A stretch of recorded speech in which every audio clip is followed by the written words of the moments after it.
The senior community manager for Alan Wake 2 has officially called for bigots to be removed from gaming communities.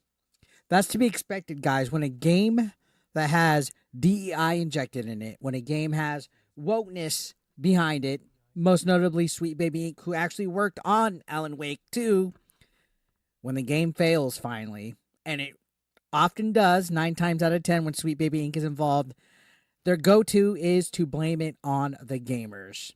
These people that are working in the gaming industry now, that are infecting it with DEI, with woke narratives, with woke ideologies, they hate you, they hate me, they hate gamers, especially men, straight men at that, because we're bigots, and they're not happy. Literally, the game senior community manager is calling for bigots to be removed from gaming communities, and this is a way of coping and seething, to be completely honest. And she's not the only one. After Concord just failed this week, a lot of people are blaming it on bigots. And that's to be expected. Never once did these guys hold accountability and think at once, hey, maybe we shouldn't be making a game with robots that have pronouns. Maybe we shouldn't be making a game that has a character based off of a transgender model so we can have the first transgender female in a video game. They're more worried about pleasing a modern audience that does not exist. Yeah, this audience doesn't exist. They're more worried about pleasing an audience that doesn't exist, that doesn't show up to monetarily support anything that these activists praise and try to force feed down our throats. It all flopped. Concord flopped because of all the bullshit.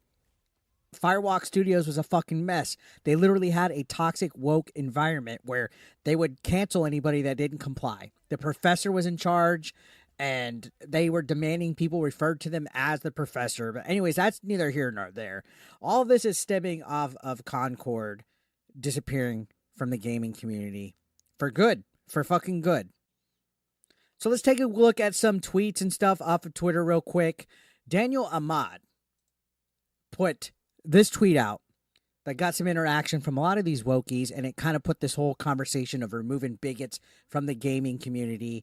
He said, the comments around Concord from right-wing gamers shows the power of collective self-deception. If you say delusional stuff about DEI enough times and build a conspiracy-focused narrative, they start seeing that false narrative everywhere. I guess we have to live with this now. And of course, the underlying emotional response is just standard bigotry and nothing new, except now there are grifters putting on a 4-act stage play about how capital owners have gone woke and therefore no longer care about the profit motive for some reason. That is fucking 100% pure salt and cope right there. They call you a grifter, guys, if you go against the grain.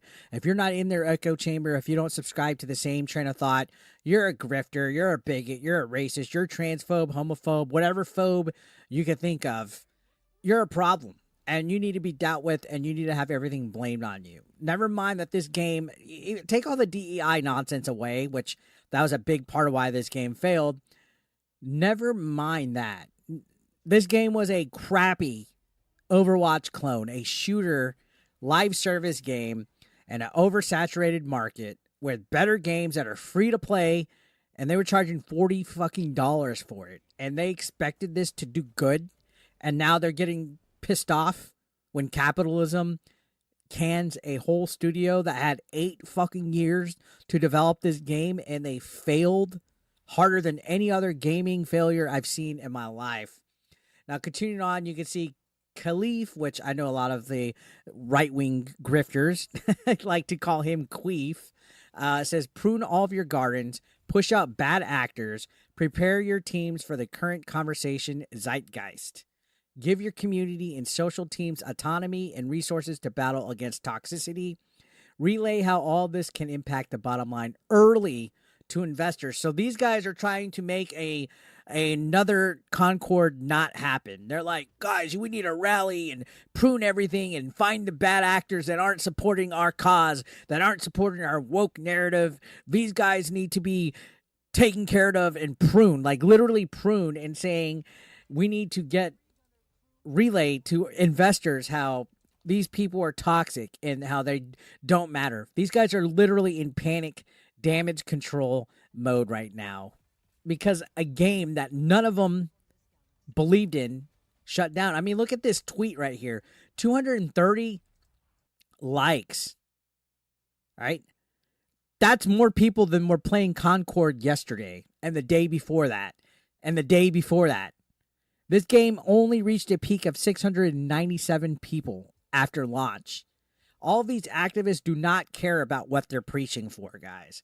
They don't care about what they're standing up for politically. They just want you to consume what they want. They want to force feed their ideologies that I think they really don't give a shit about down your fucking throat. And for whatever reason, when it doesn't work out, they blame gamers. Now, here's the community manager, the senior community manager from the game, Alan Wake 2, which is what we're going back to, which was a game that failed. They took a beloved franchise like Alan Wake and bastardized it with another game that had Sweet Baby Inc. influenced in with it, because there's people that are just fucking morons that instead of making actual video games, they want to make political commentary. They want people to care about whether the character's trans or LGBTQ or a person of color or a female, or they worry about all the fucking wrong things instead of just letting the stories talk for themselves, guys. There has to be a label on a character. So Vida Starčević says, what Ka said, but also uplift the good eggs. Protect and support those who need it.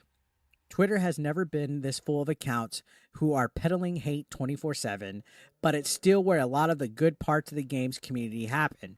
Prune your gardens and let flowers grow. But here's the rest of her continuation here. And what's funny is these people are saying there's hate 24/7 on here. Do you guys not realize that the tolerant left, the tolerant, intolerant are the most hateful ones? The ones that call people bigots and racists. They're the ones that are cancel culture. They're the ones that reach out to people's wives. They're the ones that shut down websites. They're the ones that censor people. They're the ones that copyright strike YouTube channels. They're the ones that get upset when people use their freedom of speech to criticize a game or a company. They're the ones that act like the Nazis, guys. These are the ones that act like the hateful people. They will call you morons, grifters, all sorts of things in the book, but a son of God. They will literally lash out with you in venom. And you can see, this is where she's saying, getting bigots out of your communities is a band-aid and not a permanent solution. Modeling desired behaviors and championing the kinds of community members you want to be the majority in your community takes effort and time. Start early, practice often. Small steps are steps too. So she's literally saying, gatekeep the gaming community. Kick anybody out that is not woke, is basically what they're saying. If you do not think the way that these people think, they don't want you there. You are not allowed to enjoy your entertainment, guys. If you don't participate and believe in the same echo chamber that they want, you're not welcome. But for some reason, they label that as diversity, even though it's far from that. Continuing on, you can see Alan Wake has just done terribly. This is literally like an earnings report, a half-year financial report where they talk about all the things from Remedy, and you can literally see that right here at the beginning of it. It says royalties consisted mainly of game sales of Control and Alan Wake Remastered. Alan Wake 2 did not yet generate royalties. At the time, second quarter of 2024, I wonder why they didn't generate royalties, guys, because this game is a failure. Again, anything that wokeness touches, it bombs. Alan Wake 2 could have been great. I even played a little bit of it on live stream. I enjoyed certain parts of it, but when you look at it at the end of the day, it was full of DEI bullshit in it, and that's why it's failing. That's why it's fucking failing. This still has not provided a profit for Remedy. You can see February 2024, Remedy announced that Alan Wake 2 had sold 1.3 million units as of the beginning of February. Alan Wake 2 sales have continued with a high average price. At the end of the first quarter, the game has recouped a significant part of the development and marketing expenses. During the first quarter, the team focused on working on the downloadable content that will extend Alan Wake 2, but still, it's operating at no profit. There's no royalty revenue. There's the cash flow is fucking terrible for it. And that's why these people like Vida are wanting bigots out. They're blaming the failures of these games on the bigots. And Madam Savvy called her out. This is a fucking banger tweet. Madam Savvy tweets like fucking novels. There's a lot of shit here. But she called out Vida, who basically said this in the past. You can see replying to somebody. She said, they said, if it were a male protagonist, you wouldn't want to work there in regards to Control and Remedy or 505, whoever's running Control. She says, yes, a very important part of me taking the job was that it was a game in which you played a woman. So this person is beyond unhinged, guys. They're like all in on the wokeness to where they only would have taken the job at Remedy if it was a female protagonist in the fucking game Control. If it was a male, they hate men. And this is all the females in the gaming industry that are woke, guys. All of them. You name it. Even the journalists. They hate men. They hate male gamers. Straight male gamers. Especially whites. They hate them. And we're going to go through a rabbit hole of tweets that she has. You can see... Here's where things get loony. She says, I'm saying this with respect for all my fellow devs and hope they come to the space with only good intentions in their hearts. But to me, the what a game dev looks like hashtag might not need quite as many white men participating. We know that's what game devs look like. So she's one of those fucking females that get upset when they see white guys as video game developers because they feel that those guys are oppressing them. Yikes. Continuing on, she says, the first pride was a right. Companies aren't your allies. Capitalism isn't your friend. And no kind of consumption under it can be ethical. Ask what brands who post rainbows in June are doing it for their LGBTQ plus employees the other 335 days. Give gay people your fucking money. She sounds such like a lovely lady, right? Continuing on, something that continues to surprise me about influencer management is while I repeatedly and vocally insist to agencies that they should pitch us diverse creators for paid initiatives, the initial deck proposal I get almost every single time is wall-to-wall white men. Do better. So she doesn't like that influencer proposals for creators from agencies have white men featured. She says, maybe I'm naive, but it's surprising to me how I still have to say, show me diverse creators, please, in every single brief. I'd expect that in today's media landscape, a diverse range of creators would be a given. It's frustrating that it's not.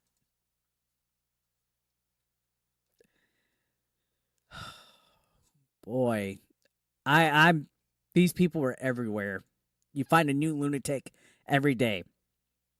All I do at work is befriend everyone on the writing team so I could tell them to make every character gay every time it's feasible to bring up, more often than you think. If you think this isn't about you affectionately, yes it is.